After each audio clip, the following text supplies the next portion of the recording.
Cool. I But just it's say that not because our buddy. it's not Snap 64 though. I get it. I Yeah. know Chris does not like it for some reason. I just think he doesn't like games, to be honest. He likes No, he likes the Tales series. That's yeah, the he one likes thing- Final Fantasy Tactics. So like he just sounds like somebody That's who not a likes, game. likes to be That's an punished. exercise in futility. Yeah. Yeah, he just likes to be hurt by games instead of Yeah. fun. Yeah. So I don't know. I've played Pokemon Snap on 64. It's fine. It's fine. It's But my my heart- favorite first person shooter. Yeah. I can't agree with that. I didn't say it's Thrax first person shooter. No.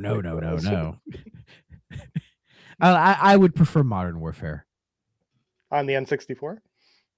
if they made it on N64. Yeah. I would love to play a demake of that game on N64. See, because when we were doing the reviews and they were making the army puns, I was thinking, man, imagine if like Call of Duty was around back then. The fucking Oh my puns they would make. God. Oh my god. Oh, Tom Clancy on N64 is pretty fun. Oh, Rainbow Six. Yeah. Yeah. I'm not a big fan of the first Rainbow Six game. Doesn't matter the version. I don't know when it's a first person shooter and I can't see my gun. I'm just like, eh. But you know, I'm gonna be picky about it because I feel like it. But the only Rainbow Sixes I like are the Vegas games anyway. So. that's fair. I'm playing the Division right now, or Division 2 currently. Oh, I've been messing with Division 1. It's really good. Division 2 is still active online. Shout out to One Leo one Vader. is still active online. Well, I mean, get like, people bugging me there's, to play like, it all the time. They just had an anniversary event for Division 2. Yeah, they did. Yeah. Well, one it had like it's like that definitive edition with all the Mhm. season pass stuff, and I got it for like $5. Yeah, that's It's what really I spent on good. 2. It's really It's good. really I wish it was crossplay, but unfortunately we can't play it. And that's 3DO. Exactly. Thank you all. The show's canceled now. Meanwhile, I'm just But yeah, I guess now is a good time to wrap this one up. Mike, thanks for joining us again, man. Thank you for having me. I don't know how many more I can come on for because 3DO games on the N64 were not plentiful. And that's all I know. So. Well, there's That's the only- definitely he's not going to boot up a real 3DO game for this. I mean, we got Battle Tanks 2 or Global Assault, whatever it was called. So, Yeah. Oh Yeah. yeah. We'll do that 1,000%. and then we'll Okay, definitely do the ranking at some point. Have And no, him on- the timeline. The timeline. We The have to timeline, yeah. I don't- not the ranking. He doesn't give a shit. Yeah, That's what I meant. Yeah. The timeline. I'm not a game ranker. So I'm a continuity kind of guy. Yeah. Yeah. This man Nice. is very much talked about how he doesn't like games getting ranked. Yeah, deep in lore. That's where I live. I guess before we sign off, Mike, where can the people find you? Only on Blue Sky, Quest 64 official. Okay. Promoting great podcasts like this one and the other 6 podcasts that you two guys do. So, which I'm sure you'll promote. Yes. Yeah, I don't have anything I do myself. I just hang around and talk about Quest 64. So. I always love it because whenever I see a podcast I know is talking about Quest 64, I'm always like, gee, I wonder who the guest is going to be. And then I'm like, there he is. And when it's not, we riot. When it's not, I'm like surprised. I'm like shocked. I'm just like, Has that happened?